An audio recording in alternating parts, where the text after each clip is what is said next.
things that I want to do with you guys that I've been thinking about is a lot of people are asking me, what can I do about the test? So if I'm going to have a test a couple of weeks from now, how do I ensure that I get the best grade possible other than doing everything that I'm asking you to do on study guides?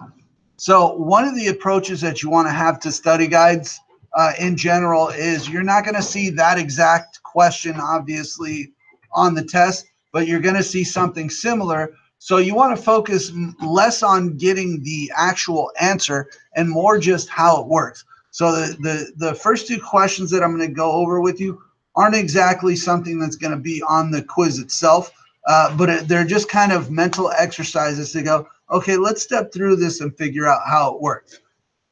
So this first one is a little bit weird, but it becomes less weird if you actually step through it and just figure out how it works. I'm giving you the answer, by the way, right away, but obviously this is about more than the actual answer to the question. We're just focusing more on how does this stuff work. So with something this size, I would probably just go through it step by step and figure out what the code's actually doing before I go through any of these answers, right? Need to know what the code actually does. So I'm starting, what's the first step? What is it? What's it actually going to do? What's the first thing it does in here?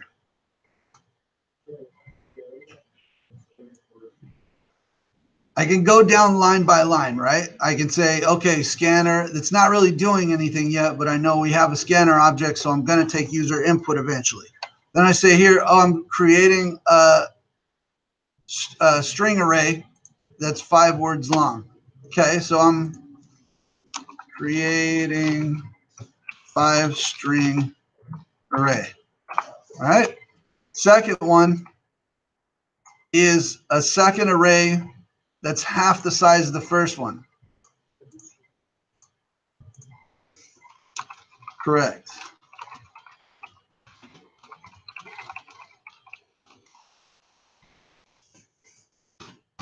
Okay, why do I have to do this? Well, actually, I don't want to ask. I want you guys to think about why I would want an array half the size of the original. We're going to go through and see what else we're doing here, and then we're going to understand why it works that way. So now I got a for loop. And what am I doing here with this for loop? I'm going through each position in the first array that I created, words, right? And I'm going to loop through until I reach the length of words. Okay, so I'm actually going all the way through words, and I might actually think that actually might skip the end. I think if I go, well, we'll double check that in theory. So what's that right there? What am I doing? You're feeding words. It's a user prompt, right? It's asking you to enter a word. Okay, so let's see. So basically this entire thing, and then you see your keyboard.next. So basically you're taking inputs for the five strings, right? Take user inputs for the 5 strings in words. Okay. So now I have words is now an array with 5 words in it, right? And I'm going through here, and I can see I'm for looping, right? I'm skipping the first position, and I'm going up by 2. So I'm basically doing something to every other value inside of words, right? So I could system out print words at I, right? So basically it's printing every other word. Now you could do that. The other reason why I did this is because I could create another integer here, and let's just copy this and paste into the editor here. So if I do this, I could, instead of printing, let's add a new variable. Let's go int j equals 0. And I would say, let's go with other at position j equals words at position I. All right. And then I want to say j plus plus each time the loop runs. And since I have two outcomes now, I'm going to need to add a set of brackets. Did it become clear why I have to use words length divided by 2? Okay. What I'm doing is I'm going to estimate what the potential size. I know that other is going to, if I'm designing this anyway, obviously we're reverse engineering after the fact. But if I'm designing this, it's within mind that I'm going to be taking every other word from the array words and putting it into my other, right? So roughly other is going to be half the size of words. And I have to do this because I have to declare the size. When I have a standard array, it's a fixed size, right? So I have to declare the size right away. In the initialization, I have to say it's going to be this size. So I have to do this estimation. So that's why I divided by 2. Now there's going to probably be some logical errors here in terms of how the indexes work out. Those are pretty easy to work out. Now I can just say, I'll just set up a little for loop here. For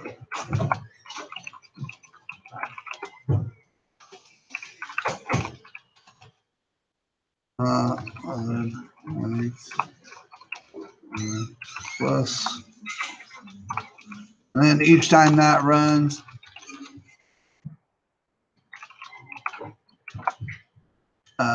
other position I plus a space.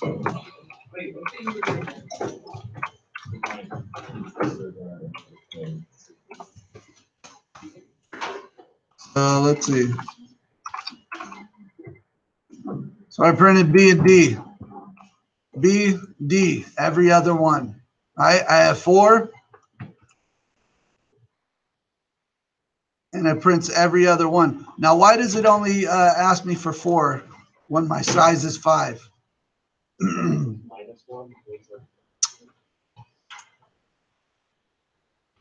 So it only goes to position 4, right? Because I have that -1 there. So let's try it again and see if it works out.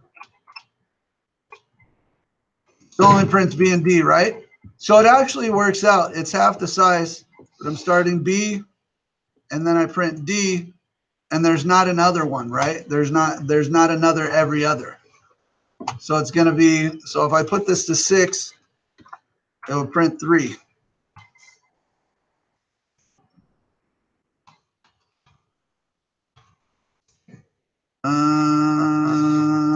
Where did that null come from?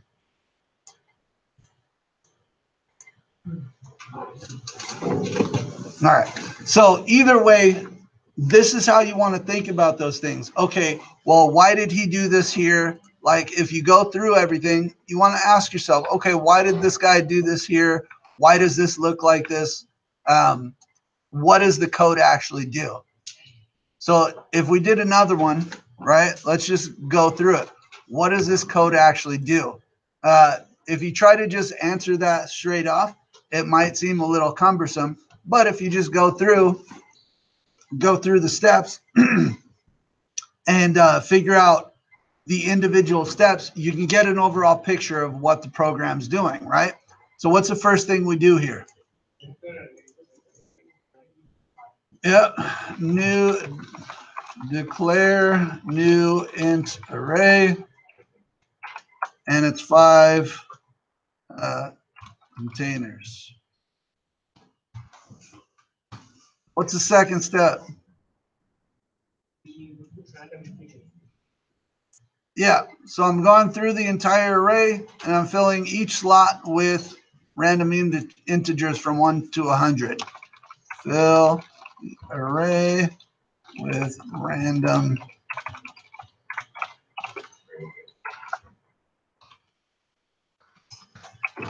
All right. Next step.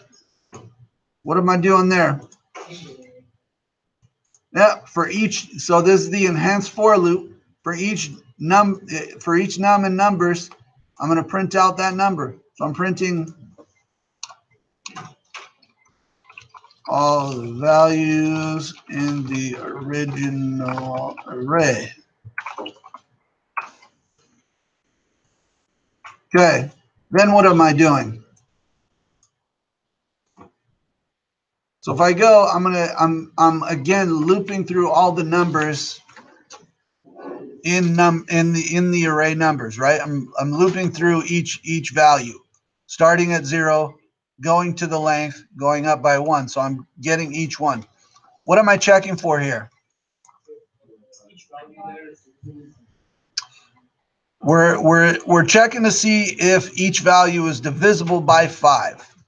Okay, and if it's divisible by 5, I'm going to print it out, right?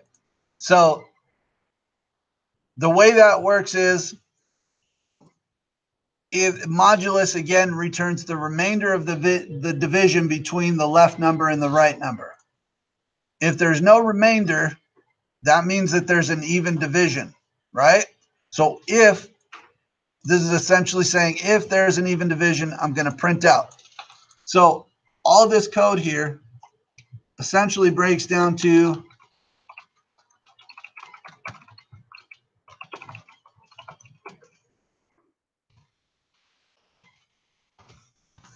prints all the numbers in the array divisible by 5, right? So no matter what question, at this point, I've written 4 lines of notes, right? Which if I'm doing this on a test and I'm not, we're not having an actual conversation about it, and you kind of get used to stepping through these step by step, you can do this in about 30 seconds. Once you're done with that, there's not really a question that I can ask you about this, either one of the loops or anything about this code. There's not really anything I can ask you that would trip you up in any way. All the rest of it becomes easy. Questions on that one? Okay. So the other thing I wanted to go over with you is one more thing about array lists. And I'm getting a bunch of these questions, so I'm just going to make sure that this ends up on video. Now I want to open up the actual lesson. Let's see. I think it's in here. Let's go to static arrays. So if I go down to the bottom here, I'm just going to grab these numbers. So a couple of things. You can declare an array like this. I can say int array nums equals, and then I can just have that. So we need to know that that's a thing. I think that's in your lesson file for arrays, but we need to remember that. Okay. Second thing we need to do is cover how that works with Arraylist, because we're going to use as list a lot to enter values into a list or an array list from an array. We need to know how to do that the right way. So the big thing is most of these are going to be instance variables. So the first thing I would do here is say static int nums. A big thing that you want to understand is if you're going to declare this way, you have to initialize when you declare the variable, right? I couldn't just go static int nums and then say nums equals and then move this here. I can't actually do that. It'll give me an error. Okay? What I have to do is that.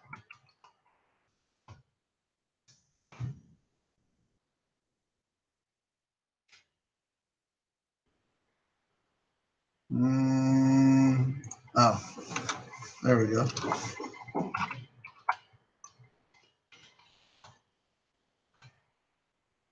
Okay, so that goes no problem. All right, so now how do we get this into an array list? So what we want to do is this. Let's say array list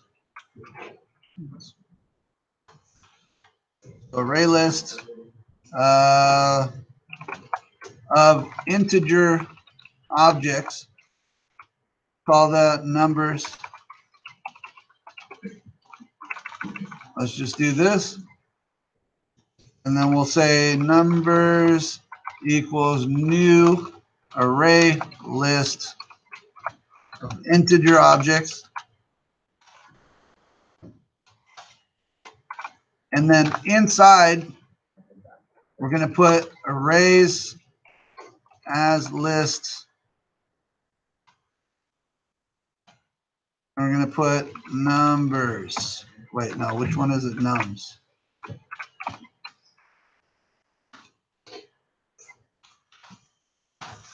Okay, so this actually takes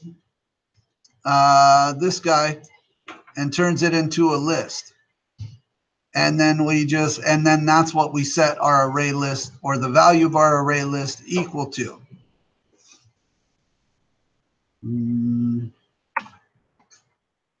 That's going to, I think we have to import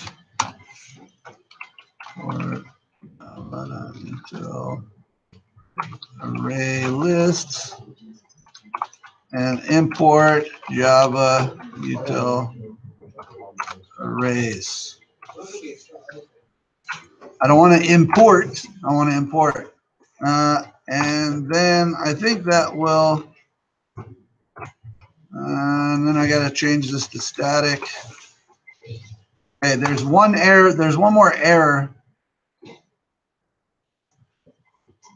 that I want to, when you get this no suitable constructor found for this, here's what that means, and I want everybody to pay attention, including up front. Right, guys? All right.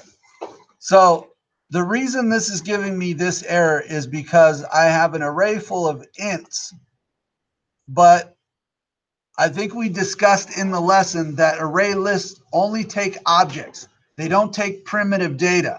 So you have to contain this data into objects.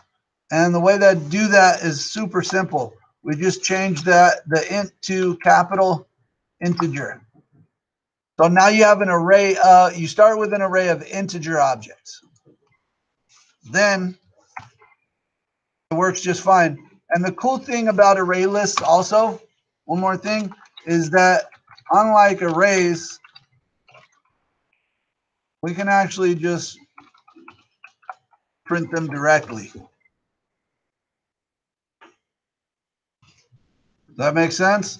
So like in the exercise that uses this numbers, right? We were eliminating composites or whatever. You can literally say system.out print line, one line of code, original array, and just put a new line plus nums or numbers. All right. And then here, I would just put something like composites only or without primes. Oh yeah, I got to do that.